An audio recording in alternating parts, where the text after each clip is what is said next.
Koeman aims for Dutch link-up. Manchester United plan late still. There's a shock in Serie A, transfer roundup, and today's Friday feels all coming up in the next few minutes. As I'm your host, Matt Froelich, you are the Onefootballers, and this is the Daily News.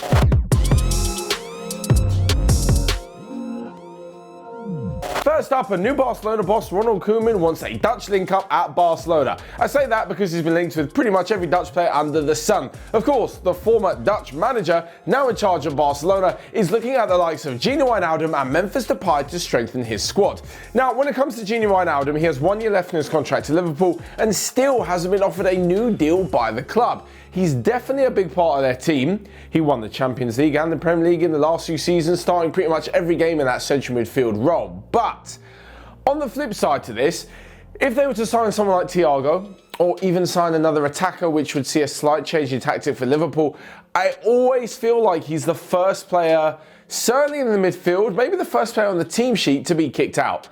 Like, you're not kicking out Fabinho or captain Jordan Henderson, so Wijnaldum's kind of the first player to go. This is where I can kind of see him leaving, and especially with Koeman in charge, especially if Barcelona offer the 30-year-old a pretty good deal. Also though, I thought this was supposed to be some sort of Barca revolution where they're going to be doing things differently, not still signing 30-year-old players past their best. Anyway, another player who would actually fit the Barcelona mould and another part of the Dutch team, Memphis Depay. He's had a brilliant time of it at Lyon after those, well, not so good times at Manchester United before that, and it's no surprise that he has been linked with a number of big clubs, including a return to Manchester United as well. He's a left winger turned centre forward and can really play anywhere across the front three. He's got incredible flair, ability, skill, eye for a pass and a goal, and I really see him fitting in well at Barcelona. I mean, if he comes in, he's going to cost quite a bit of money. Not as much as he normally would because his contract is also running out, but a fair price as well. Not exactly something I think would be too difficult for Barcelona, especially if they want to show they're going to be backing their new manager. Along with this, Depay he's ready-made. Like, he's at the perfect age to enter his prime years. He's got the experience. He's just been to the Champions League semi-finals with Lyon as well. I think he'd be such a good fit and it would be a massive step up for him. Personally, this deal looks like it would be a pretty good one. In the case of Lionel Messi, apparently he met the new manager yesterday and said he is leaning towards leaving rather than staying, but I feel like we've kind of heard that before from Messi, so don't be surprised if on the first day of the season you see him lining up in the famous Barcelona kit once again. Moving on though, and to Manchester United who look like they're just being a bit of a dick, if reports are to be true.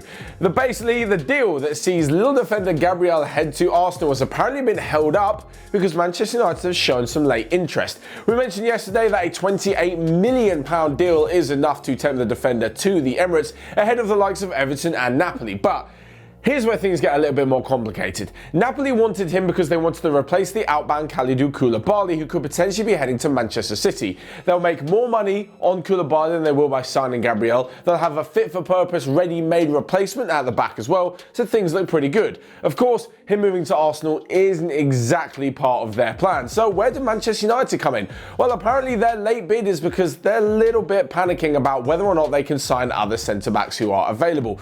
Nathan Ake already moved to Manchester City. Kalidou Koulibaly, as we mentioned, probably also going to Manchester City. They'll struggle to find a deal as good as this for a defender as good as this. On the flip side though, don't believe everything you hear.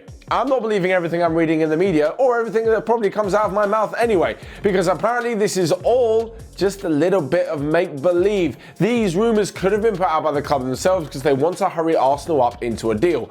Hurrying them up means they get the money and they can spend it before Liga starts, and it also means that Napoli can then plan to keep Kalidou Koulibaly once they realise they don't have their ready-made replacement.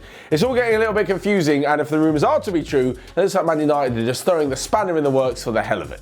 Moving on though, and next to Serie A, well, more importantly Serie B, where there has been an unbelievable shock in the team called Spezia. Now, surely many of you don't actually know who they are. They're a team who has spent the whole of their 110-year existence outside of Italy's top flight until now.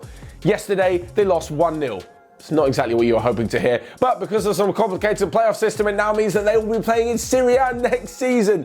Just a small 10,000-seater ground will be hosting the likes of Cristiano Ronaldo and Juventus, Romelu Lukaku and Inter Milan, and everybody else, and all the big names and big stars from Lazio, Napoli, Inter, AC. I've already mentioned Inter Milan. Everybody else it's a fantastic time to be a Spezia fan. Basically, yeah, they lost 1-0 yesterday, but they won the first leg of the playoff 1-0 as well. It then, because it's a draw, doesn't go to extra time, doesn't go down to penalties, but after the 180 minutes over both legs have been played, it goes down to league position, which kind of thinks, why do you have a playoff in the first place if it's just eventually going to be ended up decided on who finished higher in the league? Anyway, Spezia finished third ahead of Frosinone, I believe it was, who finished 8th. So yeah, they go up for the first time to Serie A and all the riches that come with that. So next up, and a quick roundup of the rest of the day's transfer news, where an unbelievable shock move could be happening, but I really don't believe it. Tottenham are going to be signing Ainsley Maitland-Niles from Arsenal after they told him that he can leave the club.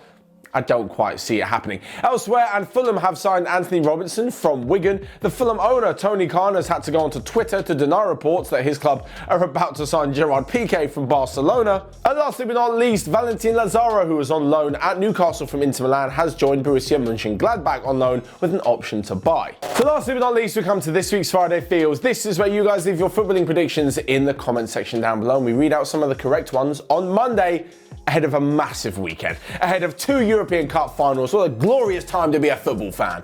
First off, in tonight's game between Inter Milan and Sevilla, I'm going for a 2-0 victory for Inter Milan. I just think they've got enough to win their first European title in 9 years.